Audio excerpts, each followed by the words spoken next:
बिस्मिल्लाहिर्रहमानिर्रहीम। Dear students, अस्सलाम वालेकुम। उम्मीद है आप सब खैर आफियत से होंगे। आज हम इंशाल्लाह चैप्टर नंबर 15 में इलेक्ट्रोमैग्नेटिक इंडक्शन के फिनोमेना को एक्सप्लोर कर रहे हैं, जिसमें आज का हमारा टॉपिक होगा डीसी जनरेटर। और डीसी जनरेटर को कंस्ट्रक्शन वाइज, वर्किंग वाइज देखने के बाद, because it is very much similar to that of AC generator, so we will not go into any derivation or any much details, but the only thing that we would like to see is to compare the construction of AC and DC generators. और एक बड़ा ही अहम phenomena जो है वो आज हम explore करेंगे, जिसमें कि आप बात करेंगे back motor effect in generators, यानी जनरेटर के अंदर मोटर का इफेक्ट। ये क्या चीज होती है, व्हाट इज दिस? तो इंशाल्लाह हम इसको भी आज देखेंगे कि भाई है तो जनरेटर की बात कर रहे हैं और बात उसके अंदर मोटर इफेक्ट की कर रहे हैं। सो वी विल सी इंशाल्लाह। So these are the contents that we will follow इंशाल्लाह। सो इन कंटेंट्स को हम देखेंगे कि इनमें किस तरह से आगे मजीद प्रोसीड किया जा सकता है। सो डीसी जनरेटर की बात करेंगे। So let's start. Just to start, what is the difference between AC and DC? Assistant commissioner को कहते हैं, DC डिप्टी कमिश्नर। सर ये अच्छा डायरेक्ट करंट और अल्टरनेट करंट। अच्छा अच्छा जी, शुक्रिया। तो फर्क क्या होता है डायरेक्ट और अल्टरनेटिंग करंट में? सर अल्टरनेट करंट मतलब वो कि जो मतलब कि हमें ये ट्रांसफार्मर्स के जरिए आते हैं, और डायरेक्ट करंट जैसे सोलर के जरिए आते हैं सर डायरेक्ट करंट वो। चलिए शाबाश, वेरी गुड, आपने अच्छी मिसालें भी दे दी। So alternating current and DC is direct current. जब हम कहेंगे ना अल्टरनेटिंग करंट, तो अल्टरनेटिंग करंट से क्या मुराद है कि कौन सी चीज अल्टरनेट करेगी। तो वो चीज जो अल्टरनेट करती है, जैसे कल एसी जनरेटर को हमने देखा, तो आपने देखा कि इसकी पोलैरिटी रिवर्स होती थी। आपके वोल्टेजेस की, आपके करंट की पोलैरिटी रिवर्स हो जाती थी इंड्यूस्ड वोल्टेज की। So at times it was positive, at times it was negative. So what happens कि जब ऑल्टरनेटिंग करंट आप सप्लाई करते हैं, तो ऑल्टरनेटिंग करंट में हर एक हाफ साइकिल के बाद जो आपकी डायरेक्शन ऑफ करंट है वो रिवर्स हो जाती है। लाइक कि अगर पहले वाले हाफ में करंट फ्लो कर रहा है यहां से नेगेटिव की तरफ, this end will not remain positive, rather it will become negative. So अब करंट फ्लो करेगा दूसरी डायरेक्शन में, तो होगा ये कि ये करंट ऑसिलेट करता रहेगा। It will keep on oscillating back and fourth. तो कभी एक हाफ में इधर, फिर नेक्स्ट में इधर। So it will keep on oscillating back and fourth. इसीलिए हम कहते हैं कि ये ऑल्टरनेटिंग करंट है।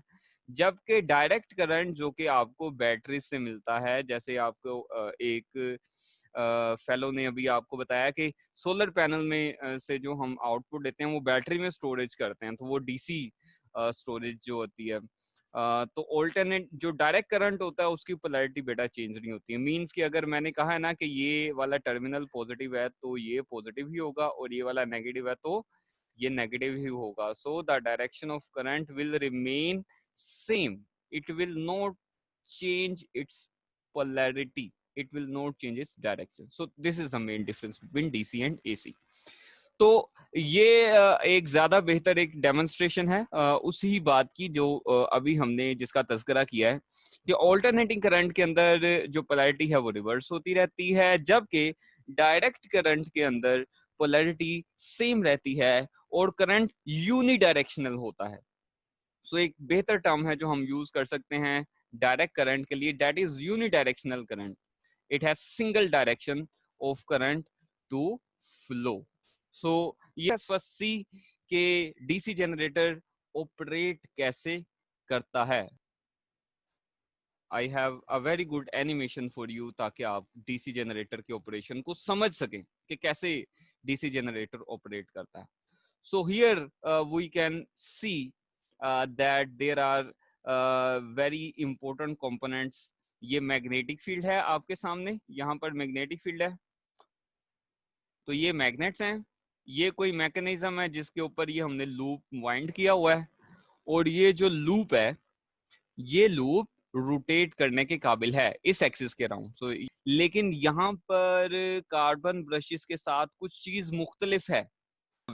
So we have two half rings जो कि आधे आधे हिस्से में पड़े हुए हैं, semi circular sort of shape में।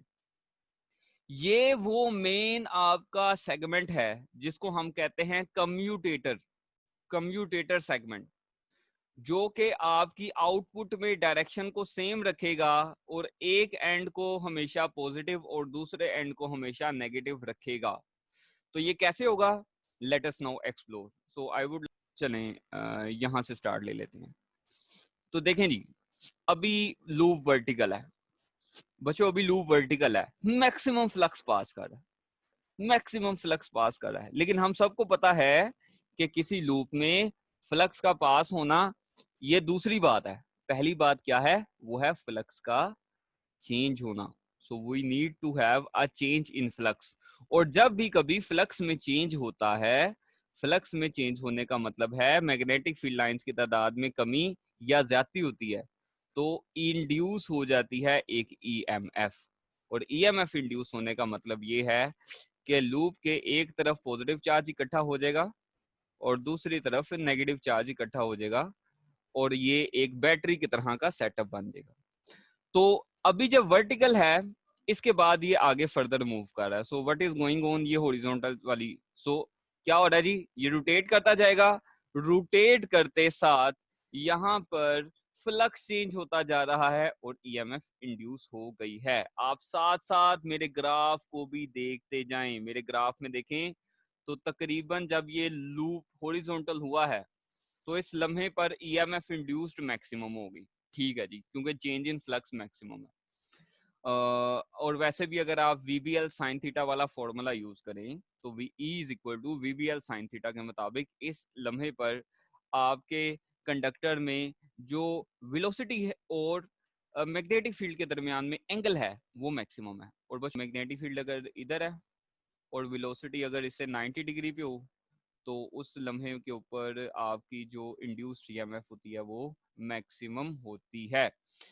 मैं जो इस पूरे टॉपिक को समझा रहा हूं, हम उस पॉइंट की तरफ अप्रोच करने लगे हैं। लो बेटा, अभी आपने पॉजिटिव पोलैरिटी देखी, अभी आप देख रहे हो कि ये पॉजिटिव हाफ में, it is in positive half. आप जैसे जैसे इसको रोटेट करते जा रहे हैं, अब वो वाला लम्हा आने लगा है जबकि इसको कहां पर चले जाना है, जहां पर ये किस तरफ जाने लगा है, नेगेटिव हाफ की तरफ। it is about to it is about to change the polarity। यहां पर वो इंस्टेंट आ रहा है जहां पर आपकी पोलैरिटी चेंज होने वाली है। तो अभी जरा पीछे जाएं, पीछे जाएं तो ये वाला कंडक्टर अभी इधर है। सो ये वाला कंडक्टर जो इधर है, जो कंडक्टर अपनी पोजीशन चेंज करेगा। So now it is rotating.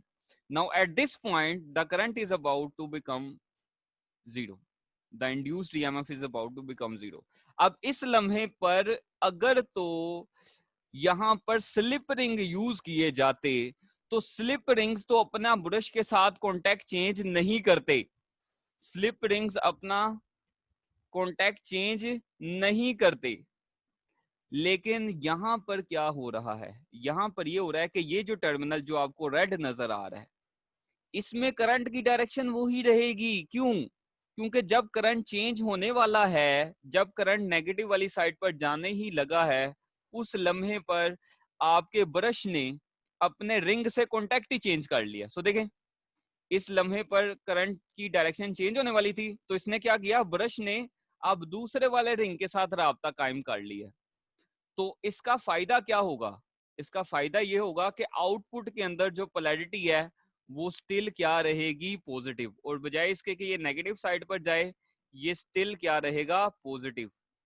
सो देखने में आप ये सोच रहे होंगे सर ये तो डायरेक्ट करंट नहीं है, डायरेक्ट करंट तो ऐसा होता है, ये बिल्कुल जो सीधी लाइन में होता है। No, it is direct current by definition, क्योंकि आपकी करंट की डायरेक्शन अगर ये रेड पॉजिटिव है और ये नेगेटिव है ना, तो ये हमेशा ही पॉजिटिव रहेगा।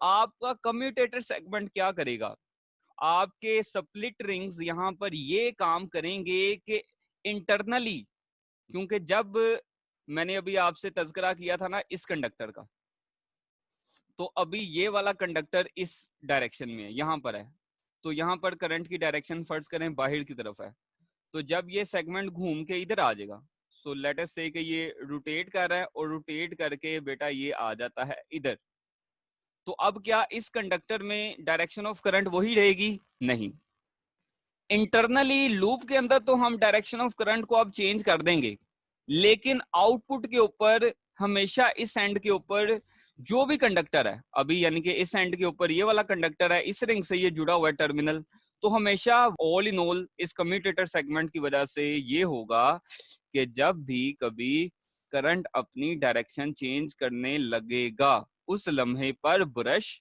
अपना कांटेक्ट, अपना राब्ता दूसरे रिंग से कर लेगा, ताकि आउटपुट के अंदर एक टर्मिनल पॉजिटिव वो पॉजिटिव ही रहे और दूसरा टर्मिनल नेगेटिव वो नेगेटिव ही रहे।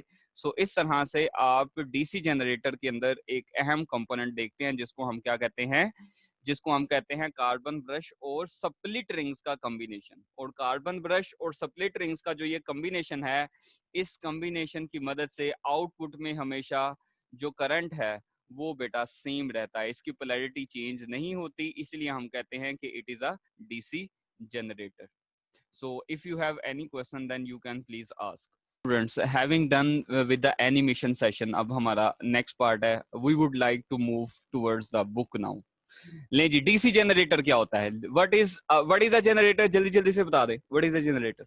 इलेक्ट्रिकल एनर्जी में कन्वर्ट करने। शाबाश, which converts the mechanical form of energy to electrical form of energy. अब डीसी जनरेटर क्या होगा कि जो इलेक्ट्रिकल फॉर्म ऑफ एनर्जी होगी वो उसमें क्या रहेगी, यूनिडायरेक्शनल और डायरेक्ट करंट सप्लाई करेगी।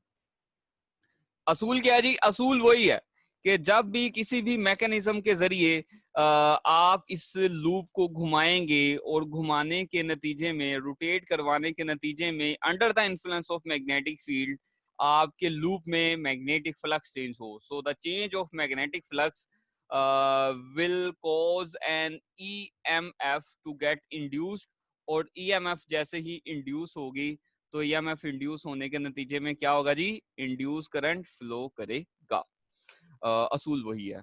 कंस्ट्रक्शन में ले जी, coming towards the book we will see कि कंस्ट्रक्शन में the first component is armature. Armature का मतलब है कि there will be more than one turns, so there will be multiple turns of loop, and these multiple turns of loop will be attached, and they will be present under the premises of some magnetic field, so they will be under the influence of magnetic field.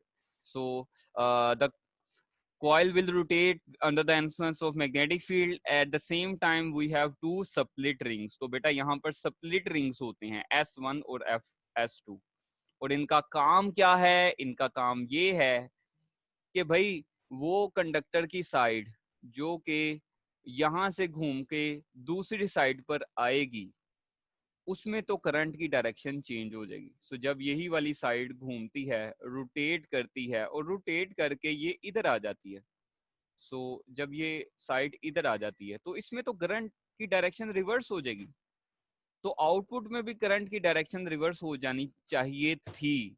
लेकिन हमने क्या setup लगाया, हमने कहा कि जब ये conductor घूम के इस साइड पर आएगा ना आफ्टर 180 डिग्री, तो हम स्प्लिट रिंग यूज कर लेते हैं, ताकि जो भी कंडक्टर लेफ्ट साइड पे आए ना, वो अगर पॉजिटिव करंट दे रहा है तो वो पॉजिटिव ही दे, अगर वहां से करंट आउट आ रहा है तो वो ब्रश हमेशा आउटपुट में पॉजिटिव वाला टर्मिनल दे, वो टर्मिनल पॉजिटिव फिक्स हो जाएगा। और जो भी कंडक्टर घूम के इस साइड पर आएगा, वो कंडक्टर हमेशा नेगेटिव करंट दे रहा हो, सो वो वाला टर्मिनल फिक्स हो जाएगा कि वो नेगेटिव टर्मिनल है। सो इन दिस वे इस सेगमेंट को, जो कि कॉम्बिनेशन है आपके कार्बन ब्रशेस का और इसके साथ साथ स्प्लिट रिंग्स का, तो इन दोनों के कॉम्बिनेशन को हम एक कहते हैं जी कम्यूटेटर। तो अगर आपसे सवाल पूछा जाए कि कौन सी ऐसी चीज है जो कि डीसी जनरेटर में आउटपुट को यूनिडायरेक्शनल रखती है, तो वो होगा आपका commutator segment, which consists of the split rings as well as the carbon brushes. So this is the major difference between an AC generator and a DC generator.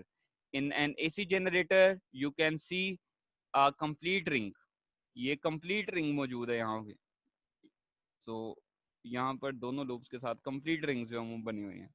तो इसीलिए आउटपुट में जब ये कंडक्टर घूम के इस साइड पे आ जाता है तो उस टर्मिनल पे जब वो करंट फर्ज करो कि ये पॉजिटिव है, तो जब यही कंडक्टर घूम के इधर आ जाएगा तो इस साइड पे नेगेटिव आएगा। तो इस वजह से आउटपुट में कभी करंट दाएं कभी बाएं मूव करता है। लेकिन यहाँ पर क्या सीन है, यहाँ पर सिलसिला कुछ यूं है कि आपने ये स्प्लिट रिंग यूज की हुई है डीसी के अंदर। सो स्प्लिट रिंग क्या करते हैं, जो भी कंडक्टर इस साइड पे आएगा, पहले वाला आए या दूसरे वाला आए, उसमें डायरेक्शन ऑफ करंट हमेशा आउटपुट के अंदर सेम रहेगी। यानी यहाँ पर हमेशा वही वाला करंट आ रहा होगा जो आउटवर्ड जा रहा है, और इस साइड पर हमेशा वही वाला करंट जो इनवर्ड आ रहा है। So this is how we manage unidirectional current in DC generator. So working क्या है, वेरी सिंपल। कॉइल रोटेट करेगा, रोटेट करने की वजह से मैग्नेटिक फ्लक्स चेंज होगा, मैग्नेटिक फ्लक्स के चेंज होने की वजह से ईएमएफ इंड्यूस होगी, ईएमएफ के इंड्यूस होने की वजह से इंड्यूस करंट फ्लो करता है। और स्प्लिट रिंग्स क्या करेंगे, स्प्लिट रिंग्स आपके ये काम करेंगे कि दे विल कीप, ये जिम्मेदारी लेंगे कि आउटपुट के अंदर पोलैरिटी क्या रहे, यूनिडायरेक्शनल। तो आप देखें ये जो करंट है, ये करंट बेटा यूनिडायरेक्शनल है। Now coming towards the last point of this topic, that is, ये तो डीसी की तरह नजर नहीं आ रहा भाई, डीसी तो ऐसे करके होता है, it is something like this, ये एक स्ट्रेट सी लाइन होती है। तो इससे नेक्स्ट स्टेप ये है, इससे नेक्स्ट स्टेप ये है कि आप किस तरह से, किस मैकेनिज्म से ऐसा कर सकते हैं कि इसकी जो आउटपुट जो फ्लक्चुएटिंग है, जिसकी मैग्नीट्यूड सेम नहीं है, जिसकी मिकदार कभी बढ़ रही है कभी कम हो रही है, उसको आप एक कांस्टेंट, यानी पोलैरिटी के लिहाज से तो डीसी हो गया मैंने मान लिया, लेकिन मैग्नीट्यूड के लिहाज से कांस्टेंट इसको करना चाहें अगर हम, तो हमें क्या करना चाहिए। तो उसके लिए बेटा एक खास किस्म के सर्किट इस्तेमाल होते हैं। उन सर्किट्स को हम कहते हैं, we call them filter circuits. So filter circuits क्या करते हैं, फिल्टर सर्किट्स ये करते हैं कि ये आपके करंट की मैग्नीट्यूड को कांस्टेंट बनाते हैं। इनके अंदर कोई स्टोरेज, जैसे कैपेसिटर अगर आप लगा दें ना, मैं मिसाल देता हूँ आपको, मैं मिसाल देता हूँ कि अगर आप किसी बल्ब के साथ कैपेसिटर लगा देते हैं, तो कैपेसिटर जो है वो अपने अंदर एनर्जी स्टोर कर लेता है। तो मैं मिसाल देता हूँ जी, फर्ज करें मैंने यहाँ पर एक बेटा लगा दिया है 12 वोल्ट का सोर्स कोई लगा दिया और 12 वोल्ट का बल्ब है। तो बेटा जब आप इसको ऑफ करेंगे ना, यानी कि अगर ये ऑल्टरनेटिंग हो, सो व्हाट विल, ये एसी लगा दें 12 वोल्ट, तो जब आपका करंट कम हो रहा होगा ना, उस टाइम फिर आपका ये कैपेसिटर ने जो एनर्जी स्टोर होगी की होगी वो आपको सप्लाई कर देगा। यानी जिंदगी के नशेबो फराज में दो दोस्ती कोई काम आता है ना, या आप लोगों की उम्र में कोई भाई या आपके वाले साहब, तो अगर आपके पास पैसे कम होने जा रहे हैं तो किसी कहीं स्टोर किए होंगे या कोई देने वाला होगा, तो वही आपको कांस्टेंट स्टेबल रखेगा ना। तो ऐसे केस में जब करंट डिक्रीज होना शुरू होगा ना इस बल्ब में, उस केस में आपका जो बल्ब कैपेसिटर है उसने जो एनर्जी स्टोर की होगी वोल्टेज वो सप्लाई करेगा। तो इन दिस वे ये तकरीबन क्या रहेगा, it will almost remain maintain a constant magnitude. So filter circuits कुछ इसी तरह के होते हैं. We are not going to go into detail, but this is the concept that you have studied about the filter circuits. Now you are going to study back motor effect. That is very simple to understand. So मुझे बताएं, अगर कोई coil rotate करे और ये coil rotate कर रहा है in the presence of some magnetic field, this coil is rotating by some mechanism, इसको हम हाथ से या किसी मैकेनिकल मेथड से पानी गिरा के टरबाइन के जरिए इंजन के जरिए घुमा रहे हैं, इट इज रोटेटिंग। तो ये रोटेट करेगा तो ये जो एनर्जी मैं अभी जो मैं टॉर्क अप्लाई कर रहा हूँ ये मैकेनिकल टॉर्क है। मैकेनिकल टॉर्क से मुराद ये है कि मैं इसको खुद घुमा रहा हूँ और टर्निंग इफेक्ट प्रोड्यूस हो रहा है किसी मेथड के जरिए। सो this is a mechanical torque. ले जी, जब कॉइल रोटेट करेगा तो क्या होगा, सर वो चेंज इन फ्लक्स होगा, फिर इंड्यूस ईएमएफ पैदा होगी, करंट पैदा होगा। ठीक आपने कहा, कॉइल के रोटेट करने की वजह से यहाँ पर होगा ये कि यहाँ पर फ्लक्स होगा चेंज, फ्लक्स के चेंज होने की वजह से आपने कहा ईएमएफ इंड्यूस होगी। ठीक है जी, शाबाश। अब ये जी एक एंड के ऊपर लेट्स से कि ईएमएफ इंड्यूस होने से मुराद है यहाँ पर एक बैटरी की तरह का सेटअप बन गया और ये ड्रैग कर रहा है हमारे चार्जेस को and we have develop sort of EMF. बेटा ईएमएफ डेवलप होने के बाद मुनीर क्या होगा? फिर सर करंट पैदा होगा, इंड्यूस करंट फ्लो करेगा, करंट फ्लो करेगा। ठीक हो गया, मान लिया जी, बिल्कुल ठीक हो गया, मेरा करंट फ्लो किया। अब करंट फ्लो जब कर रहा है, जब करंट यहाँ पर फ्लो कर रहा है, तो अब आप मुझे ये बताएं कि अगर किसी कॉइल में करंट फ्लो कर रहा हो, अगर किसी कॉइल में करंट फ्लो कर रहा हो और वो कॉइल मौजूद हो किसी मैग्नेटिक फील्ड के अंदर, तो क्या होता है? Carrying coil, when a current carrying coil, एक ऐसी कॉइल जिसमें से करंट गुजर रहा है, मान लिया कि ये इंड्यूस करंट है, इंड्यूस करंट फ्लो कर रहा है यहाँ पे, और ये लूप जिसमें से करंट पास कर रहा है वो किसके जेरे असर मौजूद है? मैग्नेटिक फील्ड के जेरे असर मौजूद है। तो क्या होता है? मैनोमीटर में क्या होता था? Yes sir, so when current passes through the loop, एक करंट कैरिंग लूप को Sir, magnetic it will field के जेरे असर रखा जाए तो क्या experience होगा? magnetic force. It will Sir, it will experience experience a magnetic force. Magnetic force लगेगी। शाबाश, वेरी गुड। वो मैग्नेटिक फोर्स कौन सी वाली फोर्स होगी? ये वही वाली मैग्नेटिक फोर्स है जो कि हमने कहा था जिसको F is equal to BIL, यानी इस कंडक्टर पर जो फोर्स लगेगी that will be like F2। So ये F2 है। So we can explain the direction of this current by this method. So use Fleming's left hand rule. तो Fleming left hand rule के मुताबिक देखें, magnetic field north से south है, magnetic field A B C, B for magnetic field, C for current. So मैं left hand में इन तीन fingers को मैंने प्लेस किया हुआ है जिसमें अंगूठा मेरा फोर्स की डायरेक्शन को जाहिर करेगा। सबसे पहले बी को अरेंज करें, तो मैग्नेटिक फील्ड है नॉर्थ से साउथ, मैग्नेटिक फील्ड इधर है जी, करंट कहाँ आ रहा है? नीचे की तरफ, current is in downward direction. तो अंगूठा आपका किस तरफ इंडिकेट कर रहा है? It is indicating in the outward direction, ये आउटवर्ड मेरी तरफ, मेरे से आउट डायरेक्शन में। तो आप देखें ये एफ इधर लग रहा है, ये फोर्स लगी है करंट की मैग्नेटिक फील्ड और मैग्नेट की मैग्नेटिक फील्ड के इंटरेक्ट करने की वजह से, something like this. Magnetic field north से साउथ है, that is same, but the current is flowing in the upward direction. यहाँ पर इंड्यूस करंट अपवर्ड डायरेक्शन में, तो मेरा थंब कहाँ की तरफ इंडिकेट कर रहा है? इनवर्ड। सो ये इनवर्ड डायरेक्शन में होगा। So you can see from Fleming's left hand rule that this force F1 is acting along the inward direction. तो जरा तरतीब में देखें तो हुआ ये है कि मेरे इंड्यूस करंट की भी तो अपनी मैग्नेटिक फील्ड होगी, मेरे इंड्यूस करंट की जो मैग्नेटिक फील्ड है वो भी इस मैग्नेट से इंटरेक्ट करेगी। सो जब वो मैग्नेट से इंटरेक्ट करेगी तो इंड्यूस करंट की इस इंटरेक्शन के नतीजे में दो अनलाइक पैरेलल फोर्सेस लगेंगी। इन अनलाइक पैरेलल फोर्सेस के लगने के नतीजे में एक टॉर्क प्रोड्यूस होगा, एक और टॉर्क, और ये टॉर्क किस वजह से होगा? This torque will be due to induced current. और ये टॉर्क याद रखें आपकी मैकेनिकल मोशन के अगेंस्ट होगा।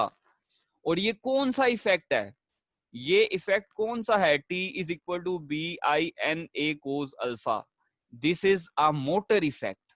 मोटर इफेक्ट क्या, मोटर में क्या करते हैं? करंट अप्लाई करते हैं और वो घूमती है। We apply current and it rotates. So इसका मतलब ये है कि जनरेटर जब घूमना स्टार्ट करता है, घूमने के बाद फ्लक्स इंड्यूस होता है, फ्लक्स के ईएमएफ इंड्यूस करने के बाद जो करंट फ्लो करता है, उस करंट की मैग्नेटिक फील्ड और मैग्नेट की मैग्नेटिक फील्ड के इंटरेक्शन के नतीजे में उस करंट की वजह से एक अपोजिंग टॉर्क लगता है। इसलिए हमने इसको बैक कहा, बिकॉज इट अपोज। सो उस करंट की वजह से जो अपोजिंग टॉर्क लगता है, उस अपोजिंग टॉर्क को हम कहते हैं बैक मोटर इफेक्ट, क्योंकि ये करंट की वजह से है ये टॉर्क जो लग रहा है, क्योंकि ये जनरेटर की मोशन को अपोज करता है। So this is the concept of back motor effect. सो इसको सिंप्लीफाई करके मैंने यहाँ पर बताया हुआ है। सो जनरेटर के अंदर जब घूमने के बाद एक ईएमएफ इंड्यूस होने के बाद एक दो opposing forces unlike parallel forces having different line of action act करती हैं, तो उस करंट की वजह से भी एक टॉर्क लगता है। इस टॉर्क को हम कहते हैं back motor effect. Does back motor effect satisfy law of conservation of energy? और ये क्यों जरूरी है भाई? जब करंट की डिमांड कम है, फर्ज करें सर्दियों के दिन है और पंखे वगैरह नहीं चल रहे, सिर्फ लाइटिंग के लिए ज्यादा रिक्वायरमेंट है, तो आपकी बिजली की रिक्वायरमेंट फर्ज करें कम है, तो आपका जो जनरेटर है उसमें से कम करंट ड्रॉ होगा। जब कम करंट ड्रॉ होगा तो कम करंट की मौजूदगी में इस पर लगने वाला जो अपोजिंग टॉर्क है, और ये अपोजिंग टॉर्क किसकी वजह से लग रहा है? ये अपोजिंग टॉर्क लग रहा है इंड्यूस्ड करंट की वजह से। और करंट इसमें इंड्यूस क्यों हुआ है? क्योंकि फ्लक्स चेंज हो रहा था, ईएमएफ इंड्यूस हुई, इंड्यूस करंट फ्लो किया, उस करंट की वजह से यहाँ पर लग रहा है एक अपोजिंग टॉर्क। क्योंकि हम सब ये जानते हैं कि जब भी कोई करंट कैरिंग लूप, यानी कोई ऐसा लूप जिसमें से करंट पास कर रहा है, उसको मैग्नेटिक फील्ड के जेरे असर रखा जाए, तो करंट की मैग्नेटिक फील्ड और मैग्नेट की मैग्नेटिक फील्ड इंटरेक्ट करती है और एक टॉर्क लगता है ड्यू टू करंट। तो ये लग गया। तो जब मैं कम करंट की डिमांड होगी, यानी आउटपुट में कम इलेक्ट्रिकल एनर्जी चाहिए, तो उस केस के अंदर आपको जो मुखालिफत का सामना करना पड़ेगा वो भी कम ही होगा। यानी आपके लिए जो मैकेनिकल टॉर्क हम लगा रहे हैं ना, तो आपके लिए आसान होगा इसको घुमाना भी और इसके वोल्टेज को मेंटेन करना। आपने 220 वोल्ट मेंटेन करने हैं यहाँ पे, 220 वोल्ट।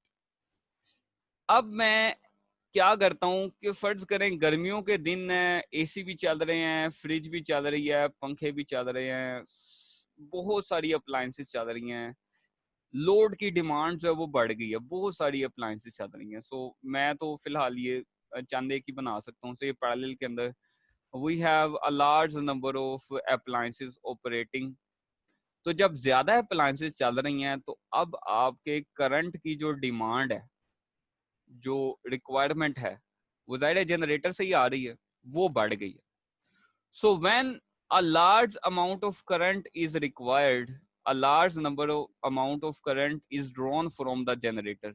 तो ये जनरेटर में करंट कहाँ से गुजरना है? ये तो जनरेटर की कॉइल्स में से गुजरना है ना। तो जब करंट बढ़ जाएगा, तो करंट के बढ़ने की वजह से, इंक्रीज होने की वजह से जो अपोजिंग टॉर्क है, so when current increases due to the increase of this current, the opposing torque will also increase. इसका क्या मतलब है? इसका मतलब ये है कि अब उतनी ही स्पीड से घुमाने के लिए, अब उतनी ही स्पीड से घुमाने के लिए, उतना ही फ्लक्स चेंज करने के लिए, उतना ही ईएमएफ डेवलप करने के लिए हमें इस पर ज्यादा एफर्ट करनी पड़ेगी।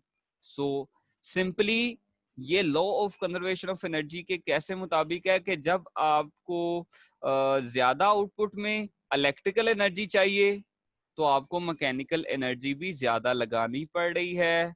और इससे पहले जब आपको कम करंट की नीड है, तो आपको मैकेनिकल एनर्जी भी कम लगानी पड़ रही है। और ये किसकी वजह से है? बैक मोटर इफेक्ट की वजह से। So back motor effect is in accordance with the law of conservation of energy. Use for excitation. Excitation का बेटा मतलब ये होता है use electromagnet. तो electromagnet बेटा कैसे बनाए जाते हैं कि अगर आप कोई coil इस्तेमाल कर लें, if we use a coil solenoid, तो solenoid के अंदर यहाँ पे मैं डीसी लगा देता हूँ एक डीसी जनरेटर से। सो एक एंड इसका नॉर्थ पोल बन जाता है, दूसरा एंड इसका साउथ। तो ये इलेक्ट्रोमैग्नेट है। तो इनको एक्साइटेशन का मतलब है मैग्नेटिक फील्ड, इलेक्ट्रोमैग्नेट प्रोवाइड करने के लिए इस्तेमाल किया जा सकता है। बाकी आप देख लें जी एयरक्राफ्ट के अंदर, हमारी मेरीन सिस्टम के अंदर ये यूज होते हैं। हमारे डीजल के जो ऊपर ऑपरेट होने वाले आपके ऑटोमोबाइल्स हैं, वो भी इसके ऊपर ऑपरेट होते हैं। सो मींस के इनका यूज बहुत ज्यादातर तो ऐसे जनरेटर यूज होते हैं घरों में, क्योंकि घर में हर चीज ऑल्टरनेटिंग करंट के ऊपर। लेकिन कुछ खास किस्म की इंडस्ट्रियल एप्लीकेशंस में या जो आपकी एयरक्राफ्ट्स हैं, या जिस तरह से रेलगाड़ी में आपको ये सेटअप दिखाया गया है, इसमें हम डीसी जनरेटर यूज करते हैं क्योंकि ये डीसी पर ऑपरेट करते हैं। आज का जो लेसन है वो ये है कि अगर आप मिल के काम करें, सो अगर आप जो वैल्यूज, जिन वैल्यूज की बेस के ऊपर 7 हैबिट्स हमने डिस्कस किया है इन द इनिशियल लेवल जो इसकी रूट्स में थे। और आपकी चाहत हो, अगर आप सबकी एक जैसी विल हो, आप ग्रुप में काम करें। कल मुझे एक बच्चे ने बताया कि हम जब ग्रुप में स्टडी करते थे तो बड़ा अच्छा लगता था, थोड़ा सा काम थोड़े से टाइम में काफी सारा काम हो जा सकता। तो आपका सबका मकसद एक ही होता है, भाई पेपर की तैयारी करनी है। आप में से जी सब लोग समझ रहे हैं, एक बंदा पढ़ा रहा है ग्रुप में जिसने सबसे अच्छा पढ़ा हुआ है, और आप सब विलिंग है, आप सब बिल्कुल पूरी तवज्जो के साथ उसको समझने की कोशिश कर रहे हैं, तो wheel is at the centre. So अगर विल ना हो, विल पावर जितना स्ट्रोंग होगा उतना ही इफेक्टिवनेस। तो आप 1+1 तो 2 होता है, you can even gain 3 and more. So this is meant by synergy. Synergy means के हम सब मिलकर एज अ टीम काम करें। So we work as a team, और एज अ टीम हम 1+1 को 3 भी कर सकते हैं, 1+1 को 10 भी कर सकते हैं। तो आपने देखा नहीं, जैसे गजवात के अंदर अगर आप देखें तो मुसलमानों की तादाद जो थी वो मुकाबलतन बहुत कम हुआ करती थी, लेकिन अगर आप देखें तो उनका जज्बा, उनकी विल जो थी, that was very strong. So if you work as a team then you can achieve much more than expected. So thank you very much, and आज के सेशन को यहाँ पे एंड करते हैं। अल्लाह हाफिज।